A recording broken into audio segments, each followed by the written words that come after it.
어느 교우가 어제 제게 메일을 하나 보내셨습니다. 지난 금요 성령 집회 때 참석하셨다가 조금 늦게 오신 모양입니다.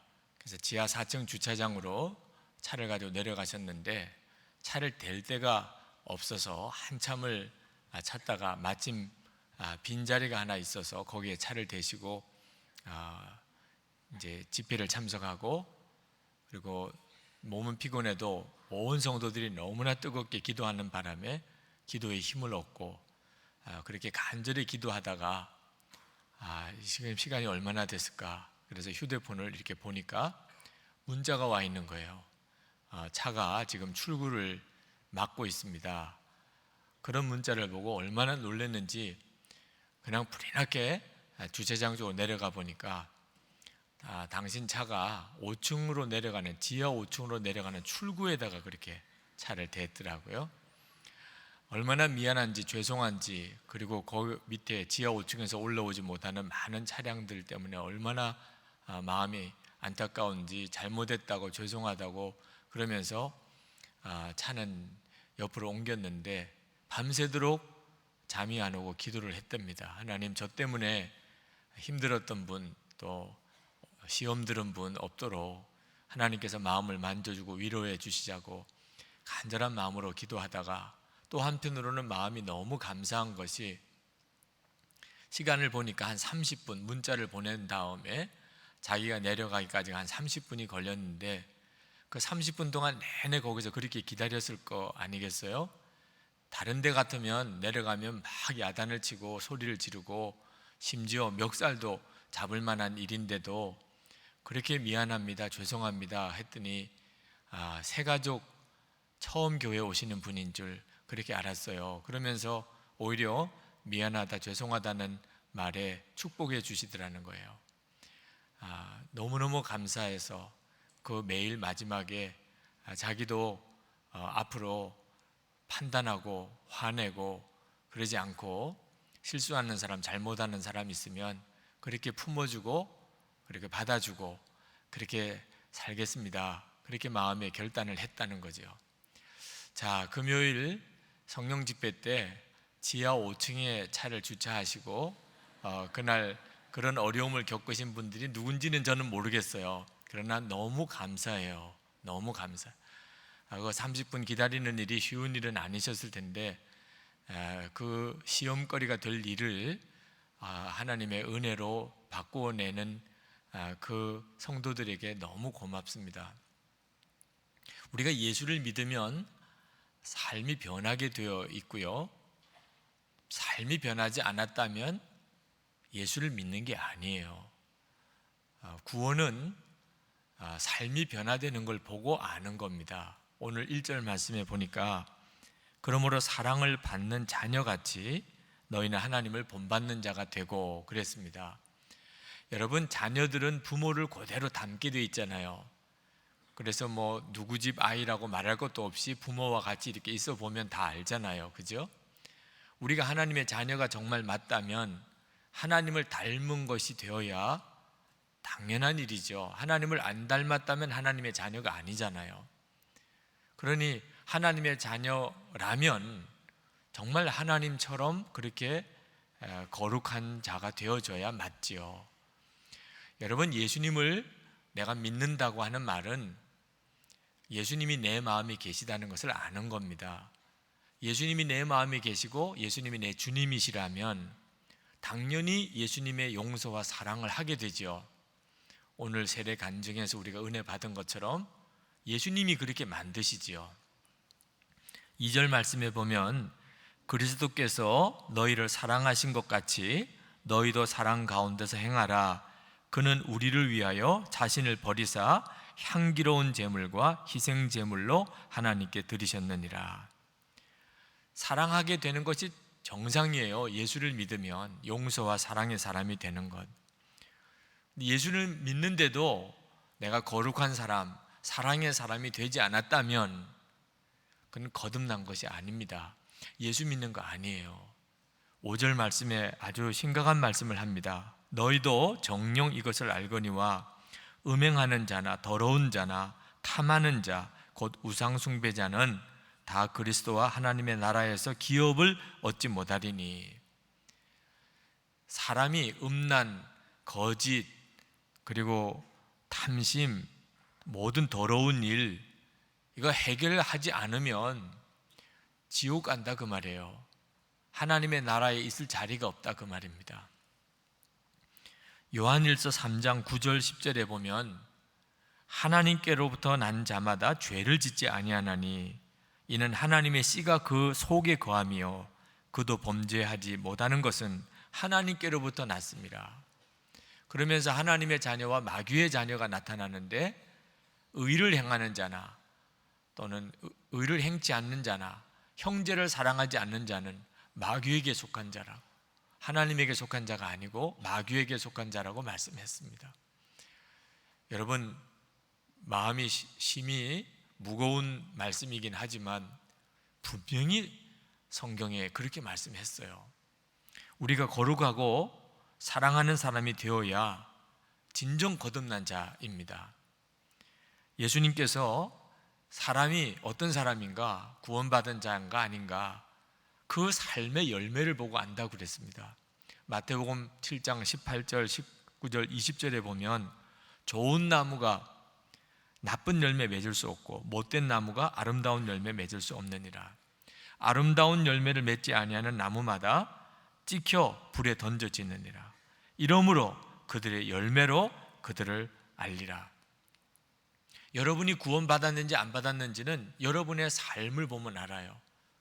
여러분이 하나님 닮고 예수님처럼 사랑하는 자가 되었으면 구원받은 자예요.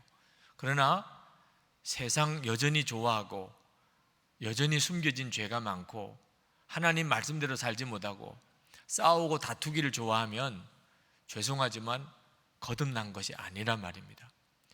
이 말씀을 들으면 마음이 무거우신 분들이 많으실 거예요. 나는 그러면 구원 못 받은 건가? 나는 천국도 못 가나? 여러분의 삶에 대해서 자신이 없는 분들은 이 말씀 들으면 마음이 무거우실 겁니다. 그러나 저는 오늘 여러분들을 협박하거나 여러분을 낙심시키려고 이 강단에 서 있지 않습니다. 여러분들 이대로 살면 여러분 지옥 갑니다, 이렇게 말하려고 오늘 이 자리에 선 것이 아니에요. 저는 여러분들에게 진정한 복음이 무엇인지를 들려드리려고 오늘 이 자리에 섰습니다. 주님이 주시는 감동이에요. 진정한 복음이 무엇인지를 아셔야 됩니다. 여러분, 삶의 변화, 이런 주제의 말씀이 들리면 거룩하게 살아라, 사랑하고 살아라, 이런 주제의 말씀을 들으면 언제나 마음이 위축이 되고 자신이 없고 너무 부끄럽고 두렵고 내가 천국 갈 수 있을까 확신이 안 서고 언제까지 그렇게 사시겠어요? 삶의 변화, 거룩한 삶이 되었나, 사랑하고 사는가, 이런 말씀만 들으면 언제나 마음이 자신이 없고 위축이 되고 언제까지 그렇게 사시겠어요? 많은 교인들이 분명한 복음을 알기보다 그저 적당히 믿고 넘어가려고 하는 경향이 큽니다. 삶의 변화는 어려운 거야, 그저 믿다 보면 언젠가 이루어지겠지, 그렇게 생각하고 넘겨버리려고 그래요. 여러분, 여러분의 마음속에 오늘 성령님께서 여러분에게 책망하고 근심하시는 것이 그게 진짜예요. 절대로 교회 다닌다고 세례 받았다고 자동적으로 구원이 보장되는 거 아닙니다. 왜 이렇게 어설프게 예수를 믿을까요?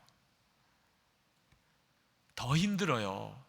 이 어설픈 복음으로 예수 믿는 것이 더 힘들고 더 위험해요. 많은 성도들이 음란한 일 아직도 해결을 못하고, 그리고 세상적인 욕심 해결 못하고, 용서하고 사랑하는 문제 해결 못하고 그렇게 살아요. 왜 그런가? 본인이 그걸 용납하고 있기 때문입니다. 그런 수준이 그저 예수 믿는 수준인 줄로 그렇게 생각하고 있기 때문이에요. 그저 하나님 앞에 나와서 예배 드릴 때마다 하나님 또 싸우고 살았어요, 또 욕심내고 또 부끄러운 짓 하고 살았어요, 용서해 주세요, 그러면 또 용서해 주시고, 다음 주일에 또 와서 또 그랬어요, 그러면 또 용서해 주시고, 이렇게 살다가 죽을 때 가서 천국에 가는 거다, 누가 그렇게 가르쳤는지 이상할 정도로 그렇게 믿고 있는 성도들이 많아요. 절대로 그렇지 않습니다. 여러분이 정말 거룩한 삶을 살고 그리고 용서와 사랑의 삶을 살지 못하면 그러면 갈 길은 지옥밖에 없어요. 그 사실을 분명히 아셔야 합니다. 그 사실을 분명히 알아야 내가 죄 짓고 살고 싸우고 살면 그러면 심각한 거죠. 이러면 지옥 가는데 그래야 말씀 앞에 십자가 앞에 나올 수 있게 돼요. 그저 다 그렇게 살던데 뭐 교회 안에서도 왜 그렇게 싸움이 많은지 아유 목사님들도 뭐 그렇게 싸우던데 뭐 이러고 기준을 그렇게 잡으니까 싸우고도 마음에 특별히 두려운 마음이 없습니다. 여러분 이렇게 믿는 것이 얼마나 무서운 줄 알아야 돼요. 절대로 삶의 변화, 거룩함과 사랑이 삶의 변화의 두 가지 핵심인데 이 두 가지 삶의 변화의 기준은 어떤 일이 있어도 포기하면 안 됩니다. 절대로 이것은 왜곡시키면 안 돼요. 오늘 6절 말씀에 보세요. 누구든지 헛된 말로 너희를 속이지 못하게 하라. 이 말씀은 예수를 믿는다는 것은 꼭 삶의 변화가 다 오는 것은 아니어도 돼. 예수 믿었잖아. 싸울 수도 있는 거고 또 세상 살다 보면 이렇게 저렇게 죄 지을 수도 있는 거지. 회개하면 되잖아. 회개하면. 이런 정도의 말에 여러분 속으면 안 돼요. 하나님의 진노가 불순종의 아들들에게 임하나니 그랬습니다. 알고도 하나님의 뜻인 줄 알고도 순종하지 못하는 자에게는 하나님의 진노가 임한다고 했어요. 예수님께서 분명히 주여 주여 하는 자마다 다 천국에 들어갈 것이 아니라고 했지 않습니까? 예수님 앞에 섰을 때 나는 너를 도무지 알지 못한다. 불법을 행하는 자들아 내게서 떠나가라. 주님의 이름으로 큰 기사와 이적을 행하던 자들도 이런 말을 들을 자가 많다고 하셨어요. 요한계시록 3장 1절에 보면 내가 내 행위를 아노니, 행위를 아신다는 거예요. 내가 살았다 하는 이름은 가졌으나 죽은 자로다. 예수를 믿는다 그러니까 생명을 가진 사람이죠. 이름은 그래요. 그런데 실제로 살기는 거룩하지도 않고 사랑하지도 않아요. 그럼 죽은 자예요. 4대 교회 교인들에게 한 말씀입니다. 그들은 다 교인이에요. 그런데 너가 살았다는 이름은 가졌으나 실상은 죽은 자로다 말씀하셨어요. 요한계시록 3장 15절에 보면 내가 내 행위를 아노니 내가 차지도 아니하고 뜨겁지도 아니하도다. 내가 차든지 뜨겁든지 하기를 원하노라. 내가 이같이 미지근하여 뜨겁지도 아니하고 차지도 아니하니 내 입에서 너를 토하여 내버리리라. 라우디게아 교회 교인들에게 하신 말씀이에요. 예수님이 내가 너를 토해내 버릴 것이다. 여러분 이렇게 살아서는 안 되잖아요. 삶의 변화, 우리의 행위 온전해져야 돼요. 이 점에 대해서는 절대 양보하면 안 됩니다. 그렇게 안 해도 예수 믿으면 구원받을 길 없어요. 근데 문제는 어떻게 삶의 변화를 가져올 수 있느냐 하는 거예요. 어떻게 하면 우리 삶이 변화되느냐 하는 거죠. 여기에 복음이 있어요. 여러분 우리의 삶의 변화는 예수를 바로 믿으면 돼요. 예수님을 바로 믿으면 삶의 변화는 저절로 돼요. 여러분 삶의 변화는 여러분이 노력하고 애써야 되는 거 아닙니다. 만약에 그렇다면 구원받을 사람 실제로 아무도 없어요. 왜? 우리는 노력하고 애써서 변화될 사람이 아닙니다. 여러분이 다 애쓰고 노력해 보셨을 거예요. 여러분이 변화되셨나요? 겉으로만 조금 달라진 것처럼 보이지 실제로는 사람의 본성은 노력하고 애써서 배워서 교양으로 해결 안 됩니다. 그런데 하나님이 다 해주셨어요. 하나님이 다 이루셨단 말이에요. 우리가 노력할 거 전혀 없어요. 예수님을 진짜 여러분 바로 믿으면 사랑하게 되고 거룩하게 되어요. 저절로 그렇게 돼요. 여러분 1절에 우리가 사랑을 받은 자녀로서 하나님 본받는 자가 되라 그랬는데, 여러분, 자녀가 부모를 닮는 것이 노력해서 되나요? 저절로 되잖아요. 낳아놓으면 일단 생김이 엄마 아빠 닮잖아요. 자라면서 말투, 걸음걸이까지, 밥 먹는 모양, 잠자는 모습까지 다 닮잖아요. 애들이 그렇게 해보려고 노력했나요? 저절로 그렇게 되잖아요.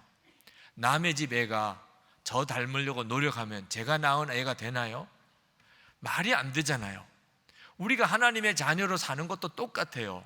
하나님의 자녀로 살아지는 거지 하나님의 자녀로 살도록 노력하는 게 아니에요. 어떻게 그런 일이 벌어지지요?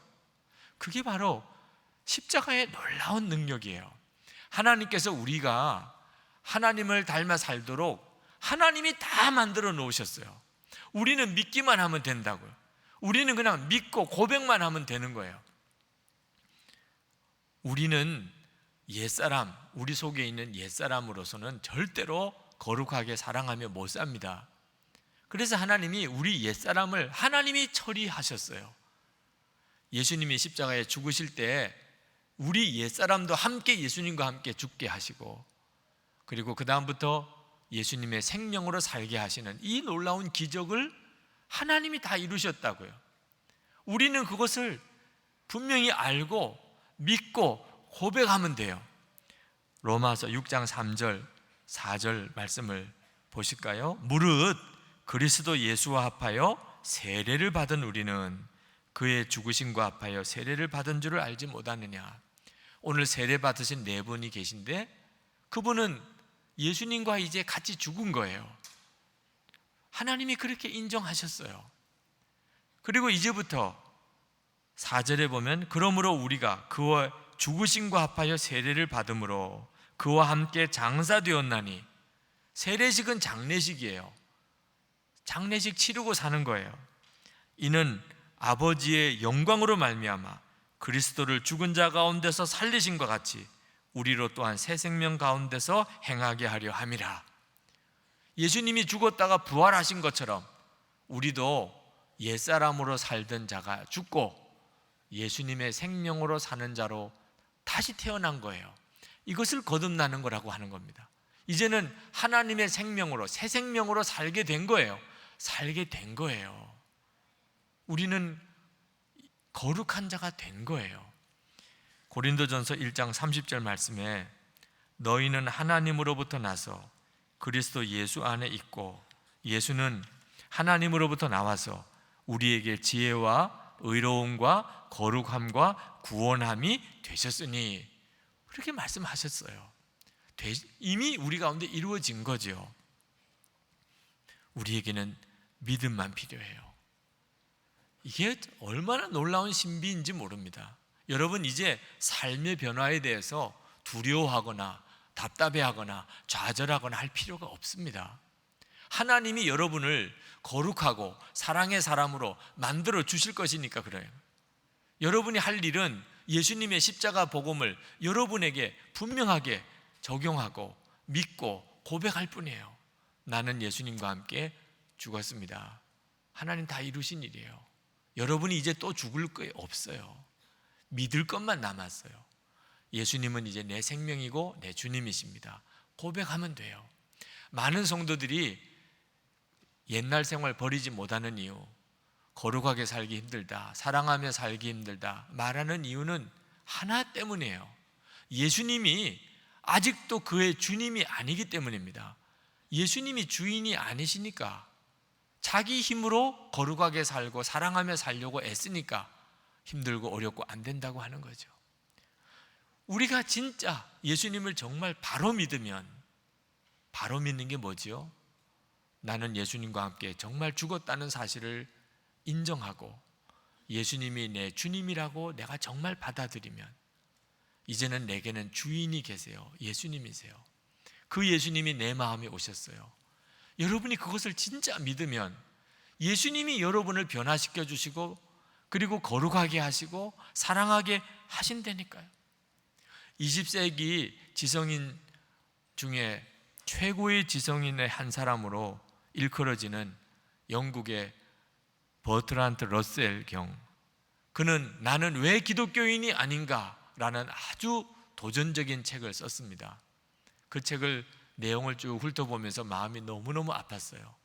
왜? 그분이 그 책을 쓴 이유는 그때 당시에 이 버트란트 러셀 경이 바라본 기독교인들의 모습이 그대로 드러나는 거예요. 예수를 믿었고 구원받았고 하나님의 자녀라고 그렇게 노래하고 감사해하고 확신을 가진다고 하면서도 하나님의 말씀대로는 안 사는 거예요. 거룩하지도 사랑이 많지도 않았어요. 버트란트 러셀 경이 보기에는 이건 완전히 사기예요, 사기. 버트란트 러셀 경이 아주 비꼬듯이 한 이야기가 있습니다. 예수의 도덕률은 너무 높아서 나는 도저히 감당 못하겠다. 그래서 나는 아예 처음부터 예수쟁이가 되지 않겠다. 예수님의 산상수훈에 있는 모든 말씀은 자기가 도무지 지킬 수가 없어요. 그래서 예수 믿으면 지켜야 되는데 자기는 지킬 수 없으니까 애초에 나는 예수 안 믿겠다. 그 말은 예수 믿는다고 하면서 예수님의 말씀대로 안 사는 당시의 기독교인들을 비꼬는 이야기이기도 해요. 그러나 버트란트 러셀이 모른 것이 뭐냐면 십자가 복음이에요. 그때 당시 기독교인들이 제대로 깨닫지 못한 것도 십자가의 복음이에요. 우리가 변화된 삶을 사는 것은 예수님이 해주시는 일이에요. 내가 할 수 있다 없다로 판단하는 게 아닙니다. 우리는 못해요. 근데 예수님이 그렇게 하게 해주세요. 어느 신문 칼럼에 어떤 분이 글을 쓰셨는데 그분이 서울대학병원 특실에 입원해 계시는 어떤 연세 많으신 존경하는 어른을 문병을 갔었답니다. 그분은 대사까지 지냈던 외교관 출신이에요. 아주 품위가 있고 그리고 신사 중에 신사라고 그렇게 사람들이 말하는 그런 대단히 교양 있는 분인데 병실에 들어가자마자 그 부인이 자기를 손을 딱 낚아채고 구석으로 데려가더니 너무너무 민망한 얼굴로 죄송하지만 대사님이 무슨 욕을 해도 너무 충격받지 말고 그냥 이해해 주세요. 너무너무 민망한 얼굴로 그렇게 말을 하더래요.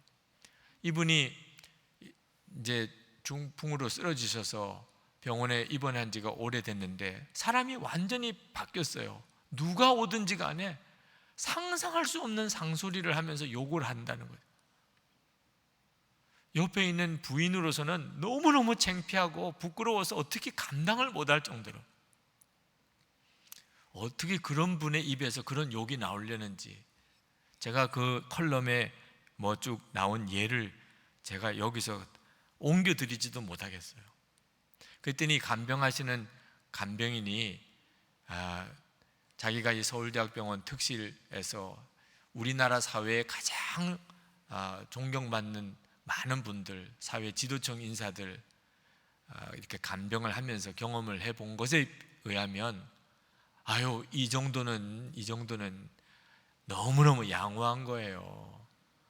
어떤 정말 누구라고 하면은 다 알만한 그런 분, 그분은 물어뜯기까지 한다니까. 가까우면 욕하는 정도는 양반이라는 거예요. 그러면서 병문안하고 돌아 나오면서 마음이 너무 무거웠대요. 사람이 도대체 어떤 존재냐?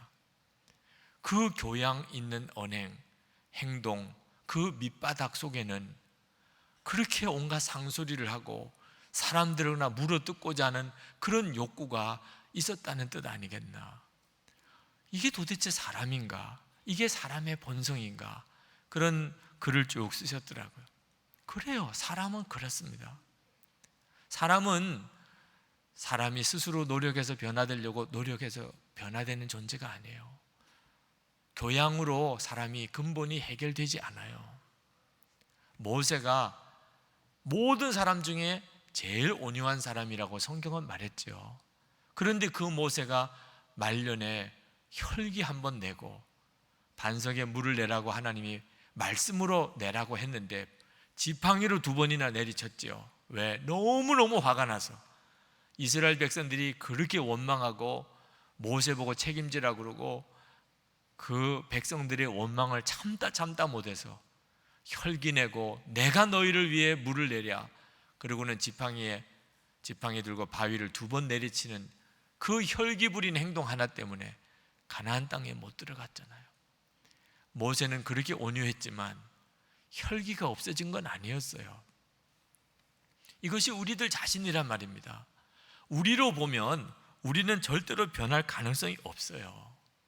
그런데 예수님께서 우리를 변화시켜 주세요. 우리 자신은 정말 변화될 수 없는 존재인데 예수님이 우리를 변화시키시는데 그 정확한 실상을 요한일서 5장 18절에서 말씀하고 있어요. 요한일서 5장 18절을 보면 하나님께로부터 난 자는 다 범죄하지 아니하는 줄을 우리가 아노라. 하나님께로부터 나신 자가 그를 지키심에 악한 자가 그를 만지지도 못하느니라. 예수님이 우리 마음에 오셔서 예수님이 나를 지켜주시는데 악한 자가 내 육신을 충동해서 역사를 못하게 만들어 주신다는 거예요. 그래서 사람이 변화된 걸로 보이는 거예요. 완전히 딴 사람으로 사는 것으로 보이는 거예요. 우리가 할 일은 예수님이 정말 내 마음에 오셨다는 것을 진짜 믿고 그 예수님을 바라보는 것이라니까. 그러면 예수님이 나를 변화시켜 주세요. 내가 나를 변화시키는 게 아니고 예수님이 나를 변화시켜 주세요. 부자 청년이 어떻게 하면 영생을 얻으리까라고 왔을 때 예수님이 내 재산을 다 팔아서 가난한 자들에게 나눠주고 나를 따르라. 그러니까 그만 도망가 버리고 말았습니다. 그때 예수님이 부자가 천국에 들어가는 것은 낙타가 바늘구멍 들어가는 것보다 더 어렵다, 그렇게 말씀하셨어요.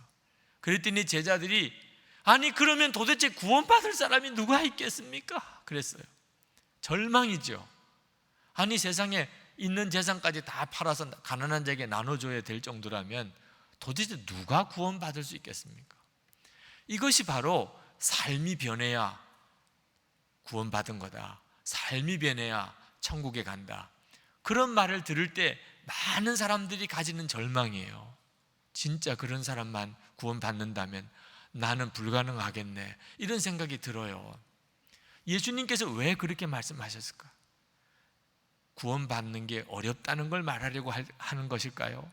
아니에요. 구원받는 게 어려운 게 아니고 불가능한 거예요. 예수님이 말씀하려고 하는 핵심은 우리에게는 구원받을 가능성이 1%도 없다. 그 부자 청년이 율법도 열심히 지키고 영생에 대한 관심도 가지고 예수님에게까지 나와서 영생을 어떻게 하면 얻을 수 있냐고 가르침을 들으려고 했는데 대단히 참 훌륭하고 착한 사람이죠. 그래도 그 사람의 어떤 경건이나 노력 가지고는 구원받을 가능성은 0%예요. 그것을 예수님이 그에게 보여주려고 한 거예요. 너에게는 구원받을 가능성이 아무것도 없어, 그걸 깨닫게 해주려고 한 거예요. 그러면 우리에게는 구원받을 길이 진짜 없는 건가요? 우리에게는 없어요. 그러나 예수님이 놀라운 말씀을 하셨어요.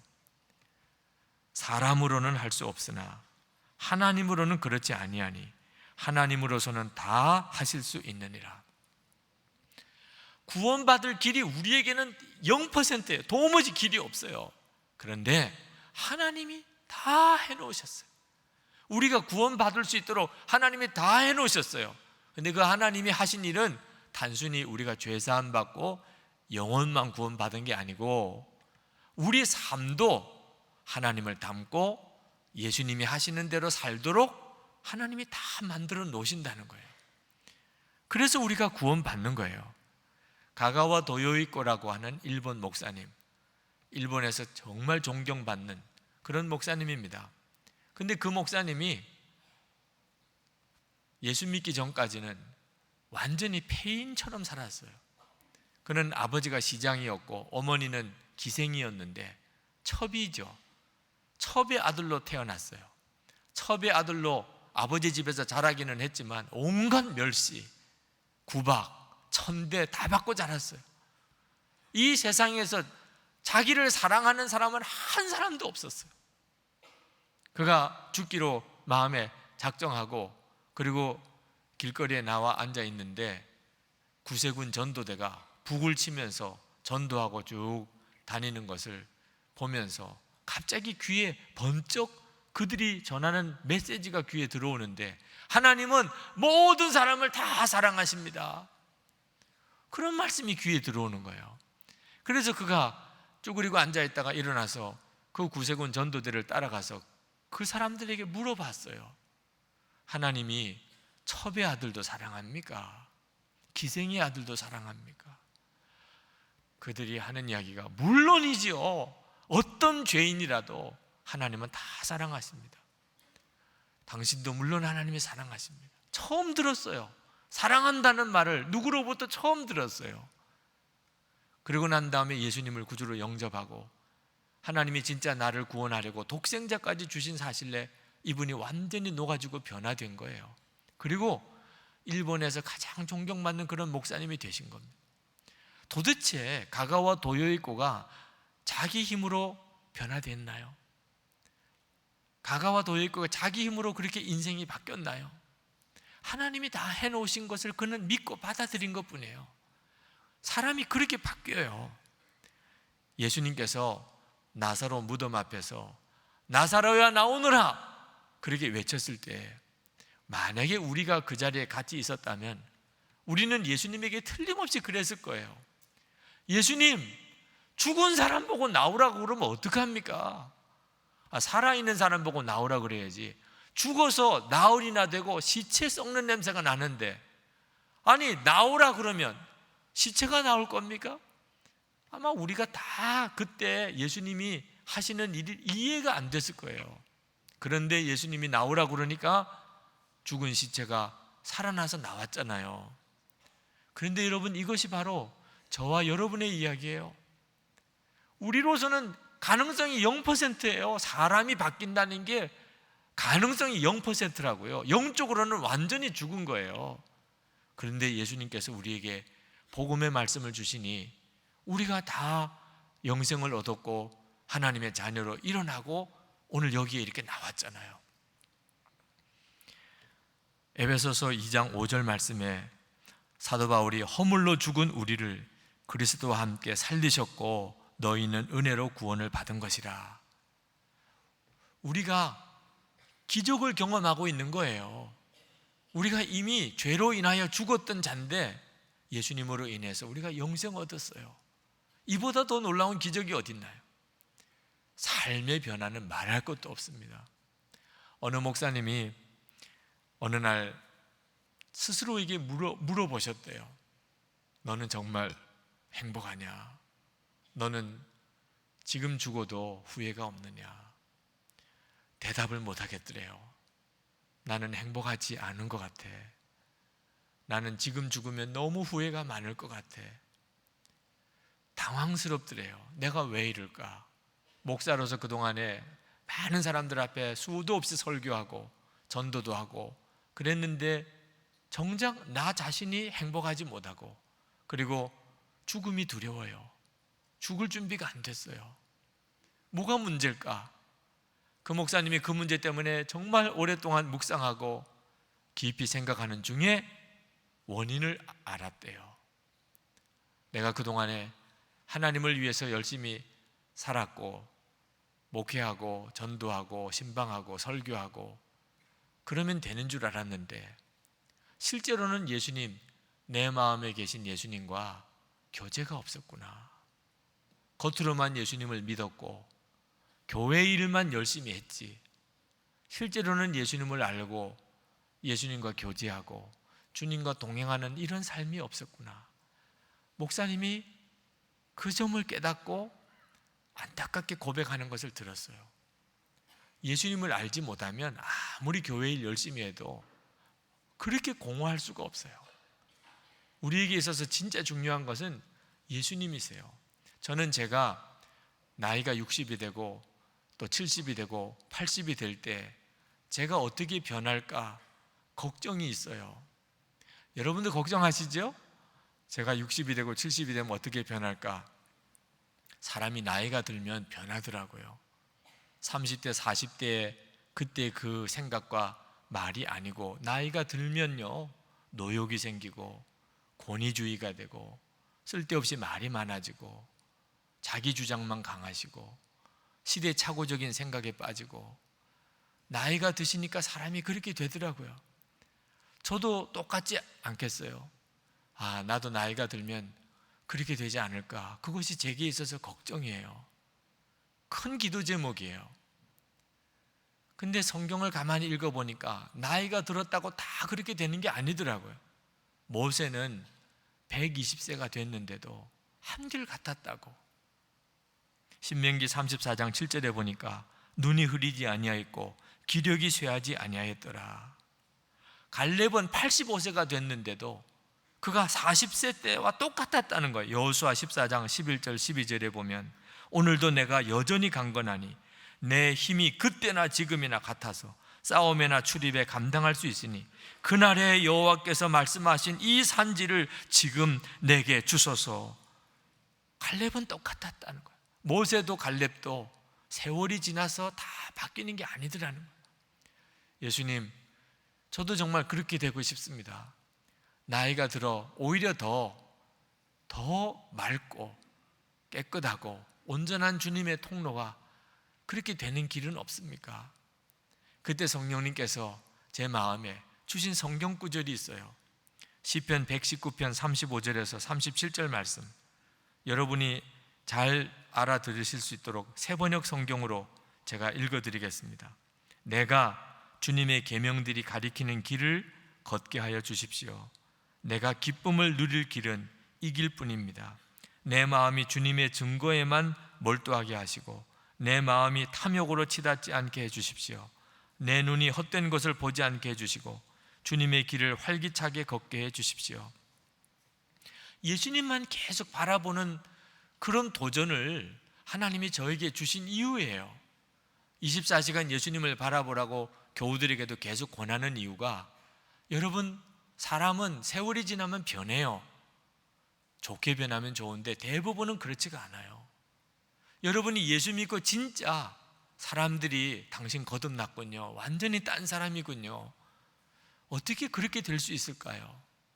예수님을 바라보는 데 있어요. 그 예수님이 나를 변화시켜야 했어요. 내가 나를 변화시킬 수 없어요.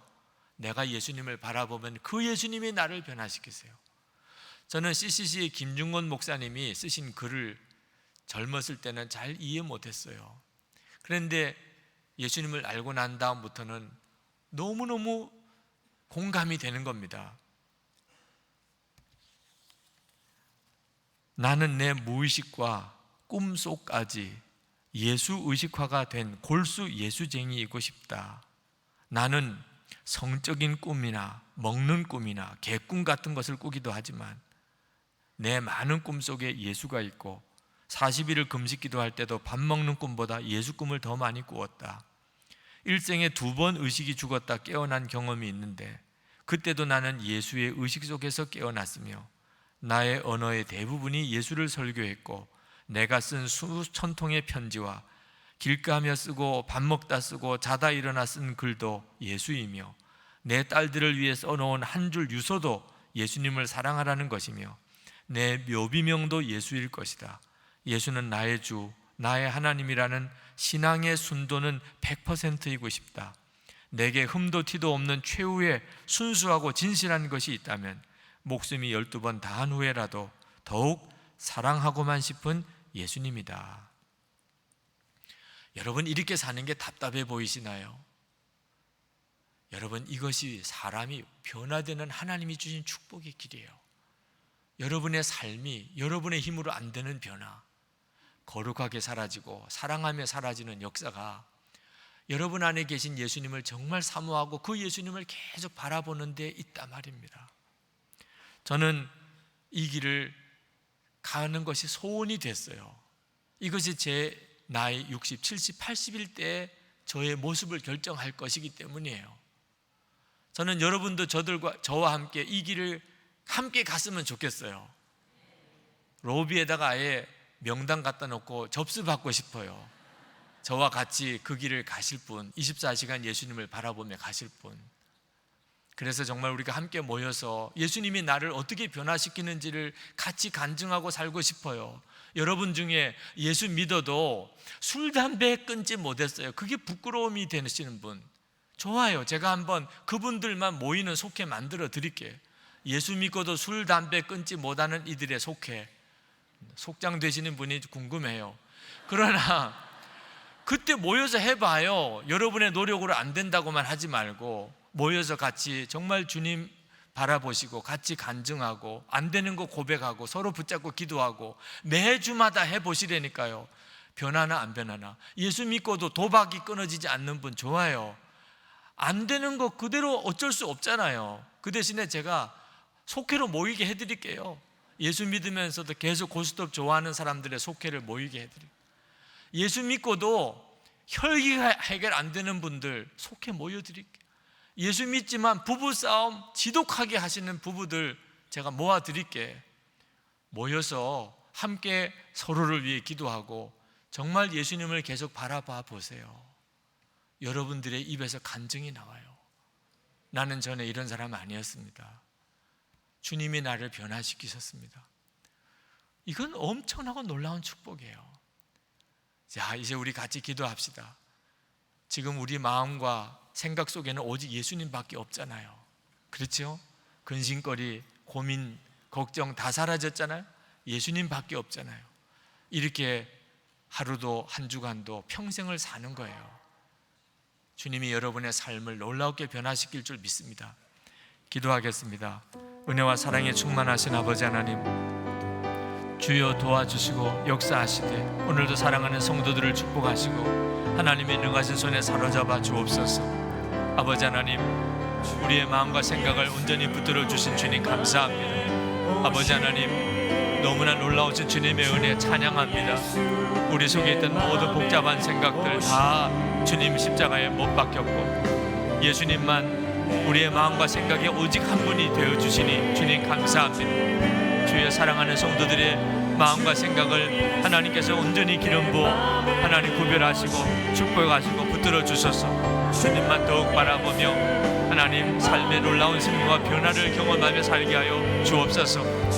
주 예수님, 이 시간에 사모함에 갈급한 성도들, 주를 바라보며 주님을 생각하는 모든 성도들을 사로잡아 주셔서 성령의 놀라운 역사로 하나님의 놀라운 은혜로 하나님 구별하시고 하나님의 삶의 변화의 기적을 간증하며 살게 주여 만들어 주셔서. 오 아버지 하나님, 찬양합니다. 주님의 역사하심을 노래합니다. 주님의 행하신 놀라운 일들을 인하여 주님께 영광을 돌립니다. 아버지 하나님, 놀라우신 일들을 하셨습니다. 주여 더욱 인도하소서. 주님이 영광 받으시는 삶을 살도록 주님 더욱 이끌어 주시옵소서. 찬양합니다. 감사합니다. 놀라우신 주님 영광을 받으시옵소서. 기뻐하시는 일을 행하여 주옵소서. 아버지 하나님, 은혜를 감사합니다. 우리 속에 염려도 근심도 두려움도 많았지만 어느덧 우리 속에서 다 사라져버리고 오직 예수님 한 분만 생각하게 하시니 감사합니다. 오직 예수님 한 분만 실제가 되어주시니 감사합니다. 주님, 이 마음 이 생각으로 하나님 하루도 살고 한 주간도 살고 평생을 살게 해 주옵소서. 그래서 예수님 우리의 삶을 변화시키는 놀라운 증인 되기를 원합니다. 우리 힘으로는 아무리 해도 되지 않았던 것, 예수님께서 우리의 삶을 변화시키는 놀라운 감격 속에 살게 해주시기를 원합니다. 하나님 도움을 받고 살아야 되고 남의 근심거리가 되어졌던 것에서 이제는 생수의 강이 우리 속에서 흘러나오고 사람들을 기쁘게 하고 도와주고 베풀어주고 나누어주는 하나님의 축복의 증인, 하나님의 산 증인 되게 하여 주옵소서. 오늘도 전심으로 주님께 나와 예배하는 성도들을 받으신 하나님 감사합니다. 찬송과 기도를 받으셨고 정성으로 준비한 예물을 받으신 하나님, 오늘도 하나님 사랑하는 성도들에게 하나님의 허락하시는 놀라운 은혜와 복으로 충만하게 채워 주시옵소서. 승리하는 성도가 되게 해 주옵소서. 우리가 홀로 살지 않게 하시고 부모가 있어 태어나게 하시고 가족과 친척이 있어 어울려 살게 하시니 감사합니다. 교회가 있어 성도들과 함께 예배드리게 하시니 감사합니다. 그러나 오늘 이 시간 사랑하는 사람의 죽음으로 가족들이 헤어져 있음으로 인하여 외롭게 살아가는 이들도 많이 있습니다. 저들에게 하나님의 위로가 함께하여 주옵소서. 병상에 누운 고통을 감당해야 되는 이들에게도, 군대 나간 자식을 그리워하는 부모들에게도, 해외와 객지에 나가 있는 식구들을 기다리는 이들에게도 주님 평안을 주옵소서. 하나님, 우리가 더 이상 빚지고 하나님 남 도움 구하고 살지 않게 하시고, 재정적으로 복을 주셔서 일어나게 하시고, 하나님 능히 다른 사람의 열목 100사람의 몫을 감당하고 5,000명을 먹이고도 남는 오병이의 기적의 삶을 살게 하여 주옵소서. 주여, 사랑하는 성도들이 힘을 얻어 일어나 거룩한 교회를 세우고 나라와 민족을 변화시키는 역사를 주옵소서. 이 나라 통일을 이룰 수 있는 지도자들이 사랑하는 성도들에게 일어나게 하시고, 이 한국 땅에 하나님의 교회의 부흥이 일어나게 하소서. 세계 선교 열방에 나가 있는 선교사님들을 축복합니다. 주의 손에 붙들어 주소서. 힘을 더하여 주소서. 주님의 놀라우신 은혜 감사합니다. 찬양합니다. 주님, 예수 그리스도 이름으로 간절히 기도합나이다. 아멘.